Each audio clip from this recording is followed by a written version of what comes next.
Hello and welcome to yet another episode from us Mythical Creatures. And today the folklore we're gonna talk about is Tomte, which is what I could find on the internet being elf, if I'm gonna translate it to English. And this folklore is also mostly mentioned in Sweden, Norway, Finland, um, and they were like talked about to be very generous, very kind, loved to help. And the thing that you can hear about it the most is like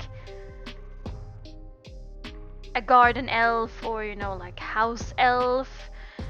And basically what people believed is that they would come and help out with basic stuff in the home or in the farm. Like on this picture over here, it's a little elf that is taking care of the horse, making sure that the animals are doing okay. And this was actually something positive. Like sometimes folklore can be something scary, but these guys was more of like a heartwarming, welcoming folklore back in the days. And how do they like describe them a little bit more better? Okay, so they have beard. They are quite short, to the point that it should be hard for you to notice them. They're just there helping you out without you seeing them. And they always had like that hoodie and like gray clothing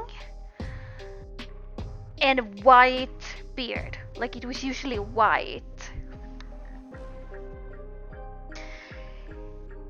Though these creatures, even though they were friendly, heartwarming, and absolutely loved animals and took good care of it, if they noticed that the owners of the animals were not taking care of them or, other negative stuff, these little guys would take revenge on the owner for not treating their animals right. To thank the elf for their help, they usually always give them porridge in a little bowl. And ever since that, it has been a tradition to do that every Christmas. And they are calling it tomtegröt on Swedish, which is basically well, elf porridge. I don't know really how to translate that. It's not really a good translate to that, but it's just porridge, like normal porridge. But in Sweden, it's a tradition to kind of eat that during Christmas. And you can also say that in some traditions, you also give like cookies and milk to Santa Claus. But to the little helpers was always porridge.